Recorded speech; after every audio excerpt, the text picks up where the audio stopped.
Hi guys, I'm Mario Frado and this is Making the Case. Before I get started, I just want to say if you haven't already, please subscribe because my views have really been dropping off and my subscribers have been getting reduced. I know it's happening to a lot of conservative channels right now on YouTube. Some channels have even been deleted. They're having notifications turned off, and a lot of channels are only getting views from their subscribers. So if you're not subscribed, you're probably not going to see my content anymore, at least until after the election. But please subscribe if you haven't already. So I thought that last debate went really well for President Trump. He did exactly what he needed to do. The moderator, and credit to her, was really fair compared to Chris Wallace. And although she did interrupt President Trump quite a bit, and she also said, like, every time she gave him a chance to respond, she'd say, okay, 10 seconds, Mr. Trump. And when it was Joe Biden, it was just go ahead. So there definitely was some bias there. But at the end of the day, she did a much better job than Chris Wallace, and she does deserve some credit for that. President Trump came out and did exactly what he needed to do. He stuck to the facts, he stuck to the issues,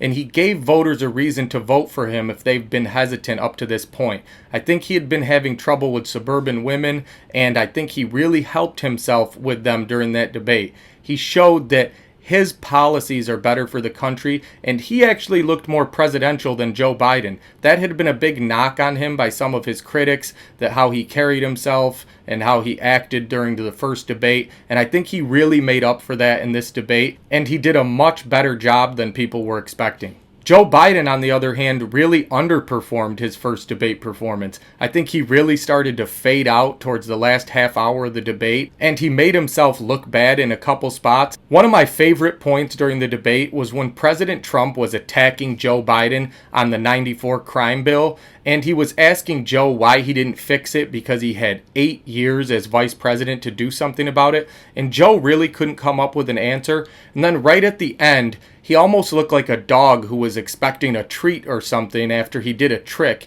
He says, Republicans, Republican Congress, like that's why he couldn't get something passed.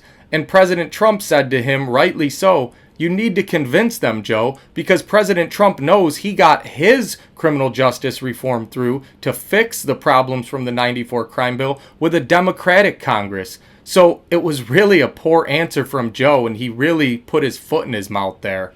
I just asked one question. Why didn't you do it in the 8 years, a short time ago? Why didn't you do it? You just said, I'm going to do that, I'm going to do this. You put tens of thousands of mostly black young men in prison. Now you're saying you're going to undo that. Why didn't you get it done? You had 8 years with Obama. You know why, Joe? Because you're all talk and no action. All right, Vice President Biden, and then we're going to move on to the next section. We had a Republican Congress. That's the answer. Well, you got to talk them into it, Joe. Sometimes all right. You got to talk them into it. We're going to move on to our next section, like I did with criminal justice reform. Okay. I had to talk Democrats into it. Gentlemen, we're running out of time, so we got to get on to climate change, please. You both. President Trump also did a great job of bringing up the Hunter Biden stuff as far as the emails, him taking money from Russia, the stuff with the Ukraine, but I don't think he dwelled on it too much and got sidetracked with it. He did just enough to bring it to the attention of the American people, and then he moved on. And even that moment was something that was brought up by Joe Biden bringing up Rudy Giuliani. He did that thing where he kind of talks to himself, and he says, no, I shouldn't. No, I guess I will. And then he brings up Rudy Giuliani and the Ukraine and Russia, and that allowed President Trump to attack Joe on Hunter. He also got Joe Biden to admit that he's trying to get rid of oil, and I think that was huge. And President Trump even said, that's a big statement, and Joe Biden said, yeah, that is a big statement. One final question. Would he close down the oil industry? It falls. Would you close down the oil industry? By the way, I would transition from the oil industry, yes. Oh, I will that's transition. A big statement. It is a big statement. That's a because big statement. I would stop. Why would you do that? Because the oil industry pollutes significantly. I see. And here's the deal. But that's you can't a big do statement. That. Well, if you let me finish the statement, because it has to be replaced by renewable energy over time. And I'd stop giving to the oil industry, I'd stop giving them federal subsidies. He won't give federal subsidies to the gas, excuse me, to solar and wind. Yeah. Why are we giving it to oil industry? We actually do give it to solar and wind. And that's maybe the biggest statement in terms of business. That's the biggest statement. Okay. Because basically what he's saying is he is going to destroy The oil industry. So I think that really hurt him with voters in Pennsylvania who are doing fracking, and also voters in Wisconsin and Michigan and Pennsylvania again, or Ohio, who are dependent on oil to run their factories, and that would really hurt them if they had to switch over to a different sort of power. So I think that Joe made a huge mistake there. So if you really think about it, Joe harmed himself with black voters, especially young black men, where President Trump was already doing pretty well.